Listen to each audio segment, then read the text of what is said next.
Been a big weekend for the President, Jacob Zuma attending a special rally on Freedom Day, and it's always a great day, of course, for the country. Some South Africans, though, say there is very little to celebrate. Let's speak to the presidential spokesperson, Mr. Mac Maharaj. Mr. Maharaj, good morning to you. Thank you, as always, for your time in talking to us.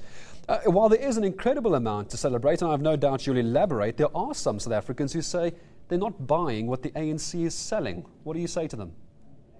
Well, guys, let me say this right at the outset, that I do not know of any other country which in the first 20 years post-colonial rule has done as much as South Africa has done in our first 19 years. Let me give you some bullet point figures. We inherited a fragmented state and a bankrupt state. We now have a thriving democracy, a constitutional state with human rights and independent judiciary and Chapter 9 institutions.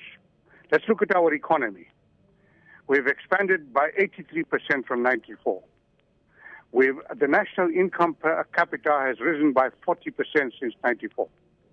Disposable income per capita has risen by 43%. Wages in the mining and industry have risen by 150%. We have 90% of our households with water. We have 80% with electricity now. We have built 3 million housing units. Yes, we still have many problems. But these are simple facts. And let me give you one more. That in 1996, we had 5 million people living below the poverty line. That was 12% of our population. In 2010, that is down to 2.5 million, which is 5% of the population. Yes, we have cushioned the effects of the global crisis by having social welfare programs, but we now have 16 million people on such programs, and we have cushioned the effect of that poverty coming from external sources. I did mention that, Mr. Maharaj, I did mention you would, of course, and I expected you to, and no one is criticising government entirely for what has been done. Of course, quite rightly put, that a lot has been done by government, but there are those elements of society who feel that either you are not providing what you promised or you're just simply not speaking to them. My question to you is, what do you say to those people living in shacks who say that the government has failed them? We say to all people, and the problem with South Africa is that if we have 90% with water, indeed, there are 10% without it. But to achieve 90% in 19 years is a phenomenal achievement. Yes, I know we cannot say to somebody without water, keep waiting. And we have to improve government, and we're doing so. We have set up performance monitoring this morning. As a result of this, on the toilet story on television, this morning already the President has got the evaluation monitoring team to go and look into that matter. So we are trying to attend to every matter systematically. And that is the important message. But the second message I have, and the President referred to this on Human Rights Day, he says South Africans somehow or the other don't want to boast about their achievements, and they are very critical of themselves. I'm not so sure that that's enough. I think the headlines are often stingy. I saw a headline today about what the President was saying, what we have achieved. He says, oh, no, we only want mediocrity. I'm saying to you, no other country in the history of decolonization has done as much as South Africa has achieved in 20 years. That's a firm statement, and I challenge anybody, anywhere, any commentator, any academic, to come with a record of another country that has done as what I'm outlining here. You and I would agree, Mr. Maharaj, that South Africa did, or the new South Africa came into being 19 years ago. Of course, we celebrated Freedom Day through fair and free elections. Do you feel that it was appropriate for the President to host the now Prime Minister of the Central African Republic, considering that country, with the new legitimate government, as they say they are, came in through forces known as a coup? Was that appropriate?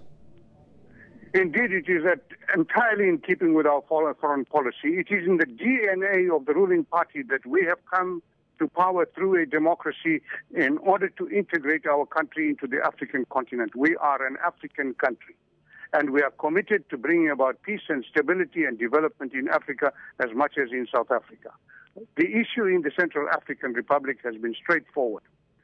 As a result of a military coup, where there was a summit held in Chad, and we went there and said we do not recognize such regimes.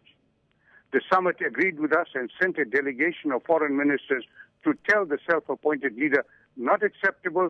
We want a transitional government that is appointed in terms of the Libreville Agreement of January.